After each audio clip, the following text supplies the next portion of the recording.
Hey guys, and welcome back to another video on the RoBuilder YouTube channel. Today we're on Base Plate Simulator. No, okay. That was cringe. My bad. We're back on the obby game, guys. Part 2 is happening right now. Escape the blank. Some people say scientist. That's kind of what I'm building the map like, but a lot of people are saying this guy looks more like a sad principal and a mad principal. So, well, I'll have to figure it out. Anyways, we do need to get on going with this map. I did a few different things for the roof, and this one because it was the easiest and because it didn't mess up on corners, okay? Like this whole map, there's just another corner after another corner. So, yeah, it was quite complex when I was doing whatever I was doing before. Also, I'm debating if this roof should match this one, and I'm not sure just yet, but I don't think so. I think it looks better with the lighter color out here. Let me move that guy just like this. There we go. And make sure my movement is on, which it wasn't, of course. So, 0.5, there we go. First things first, I want to take this texture right here and put it on all of our checkpoint pads. So it would go on each of these, just like this. Now it is a lot darker, so maybe I should actually switch them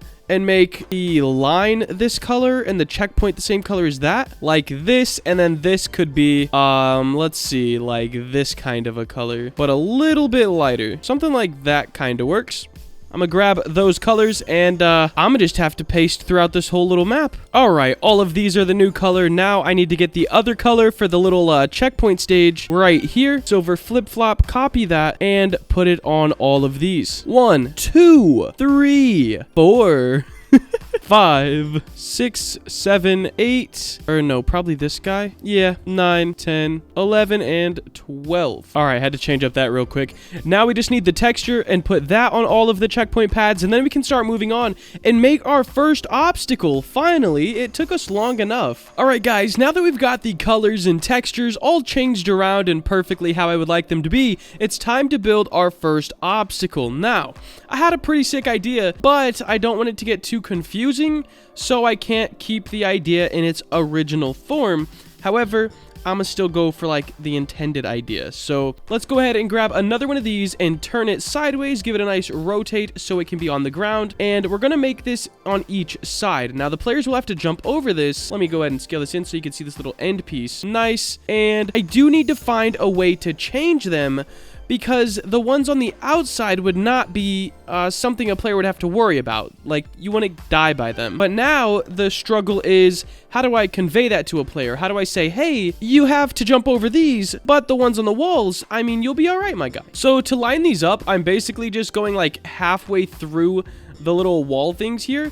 And as you can see, we ran out of space at the end, and we didn't do the one at the beginning because I don't want them to be like right out the door being bombarded. So now I'm going to grab all of these and move them over, and I'm going to just give it a quick little test to make sure that we can jump over them. I might take the outside coil off of them and then maybe put a particle or something. Yeah, because it's very hard to see like the glass, but yeah, this would be like super easy. The only thing I could like think of is somebody saying it's too close, because once again I have to make it super easy. We did make one obby, but it was, you know, too hard. So I don't know, I couldn't personally complain about this because it seems pretty easy. But let me go ahead and take the glass off each one of these like this, and I mean, that looks pretty sick. I could raise these up as well. Yeah, let's raise them up for sure, just so they're like off the ground a little bit, and a player will know they have to jump. We could put them up. I don't know if this is too high.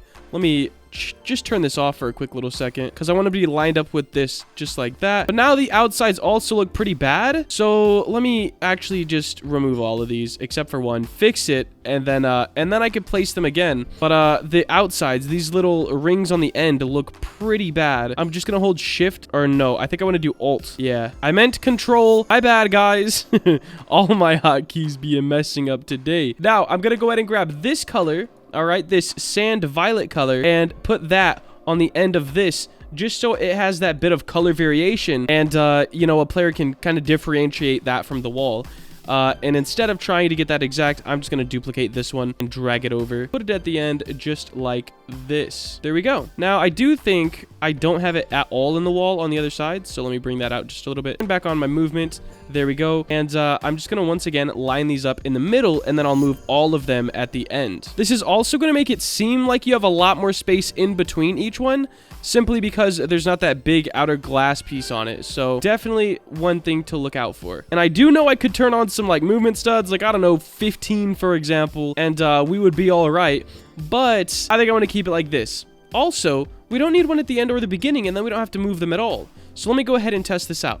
All right, guys, here we go. We clearly see that we have an obstacle. I think that's pretty self-explanatory, to say the least, and it is very easy. Like, I didn't even have to stop. So I think this will be okay for an obstacle. Okay, guys, like I didn't even have to stop and really focus on anything. So obstacle number 1, I consider done. I do think this is kind of bland though, the floor. So don't really know what I want to do for that yet. I'll figure it out though. For obstacle number 2, what should we do? Oh, wait, we can't even move on. I want to add, like, some electrical particle or something to this. Let me go to my beautiful, beautiful, beautiful toolbox. Just type in particle. And there's usually, like, fat packs of particles. Ooh, lightning particles. I mean, if that's not exactly... Oh, wow. Wow, that is a bit extra. Actually, I don't think we need that much. Usually... Okay, what's this guy? We got a little particle pack right here. Let's see. Ooh, these are kind of nice. Let me just put it up here. Do we have anything, like, usable, though? Not overly looking too fantastic, guys. I am gonna keep these. I'm not gonna use them right now, but I am gonna keep them for future reference. Wow, that's a lot. All right, so guys, this has 3 particles in it, and it looks really cool. I'm hoping it looks a lot better when it's all spread out on a part. So let's just paste it into this, and yeah, I actually think that looks awesome. I mean, of course, we would change it to like a green or maybe a yellow, but yeah, I think that looks pretty sick. Yeah, we're gonna make it green, and we're also gonna, I think, get rid of the sparks. No, is it the energy? Yeah, we're gonna get rid of the energy, guys. So we're gonna keep the sparks green, and then the glow we're gonna make to a yellow, I think, and it'll really kind of set things like a good contrast. Yes, look at that. I think that looks pretty good. Now, I don't think it needs to be that much, frankly. So let's go to like 2. I just want it to be like, you know, a glow, what it says it is. I think that is actually perfect. So I'm gonna copy these. Now, I do know we gotta be careful. We can't use an insane amount of particles. In fact, I think I'm gonna skip and do every other one. Nope, that's not gonna work out. It's not an even number. So I'm just gonna send it. We're gonna paste into selected. There we go. And now our first obstacle is done. You just gotta jump over these bad boys, okay?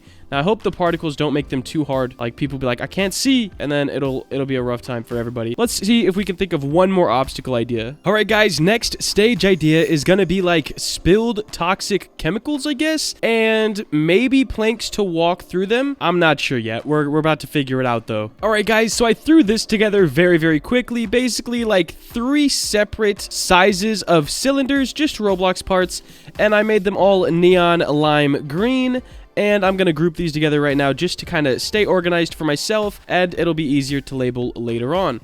Now, they do stick out a little bit, but there's going to be a roof, and you're going to be in here anyways. What should we use to allow players to cross? We probably could do like a metal beam, anything really like that. I thought about using these, but a different color, and I don't want it to get too confusing on what you can and cannot touch within the obstacle course itself. Now, we don't really have any other assets in here that we can overly use, so I think what I'm gonna do, could I take his eyelids and just, oh yikes, guys, listen, this is ingenuity at its finest. All right, squish these together, turn them, rotate them. Look at that, and we can of course change the color and all that good stuff. Oh, this is actually gonna work as well. So we'll put this like right here. Could probably make it a little bit bigger. Once again, I have to make a super easy obstacle course because hey, just peep the like to dislike ratio on my last one. We already know people don't like a challenge, so I'm on it. I'm gonna give this a little rotation. I love being able to use one asset for multiple purposes. Absolutely incredible. All right, so we got this. Go over to here, grab both of these, Control D. Give it a little rotate, nice. Something like so will work. And then we just need to connect the 2 with one more of these in the middle, like this. I'm thinking I should probably go like inward. No, we'll stay to the outside. well, wait, that kind of connects. You could just jump over to this. So we're going to move these back like this. And this guy will kind of put across, I guess. And another one right here. This guy right here. And that should work out, guys. Let's go ahead and test it out. All right, the first obby. Boom. Guys, if anyone gets mad that this is too hard, ooh, yeah, I kind of forgot to anchor stuff, but it's all good. These are anchored. Okay, yeah, I mean, there's nobody can say that this is too hard, bro. It can't happen. Like, you literally, bruh, you don't even have to go all the way through. Okay, yeah, that's very easy. I think we're good, guys. Let me anchor these parts real quick. We also still have a gray piece, so I have to find that and delete it because obviously we can't see it here. But another day, another dollar, okay? I just tripped myself out so much. I looked this way. I was like, wait, where's the obstacle? And I was like, oh, over here. So let's put the roof on, check how this looks with everything intact, and then we'll wrap up episode number 2 of our new game series. All right, so with the roof on, it already gives it a better look in my opinion. Let's keep hopping through. Boom. Okay, this is the only guy that's not anchored, so I'll just have to delete that because look at him. He's like just not even, you're not even relevant, bro. So ignore that guy. And then we'll jump on these. Boom. Boom. Yeah, very, very easy. I do think the roof might be a little too low because like if your camera's zoomed out, like you can't really look on top. But I mean, I guess if you're playing normal, you'll be all right. All right, cool. Now, guys, I do think that is going to wrap up episode number 2 of this building escape obby game thing. And if you did enjoy and want to see more videos like this, make sure to like, comment, and subscribe. Have a great day. Later.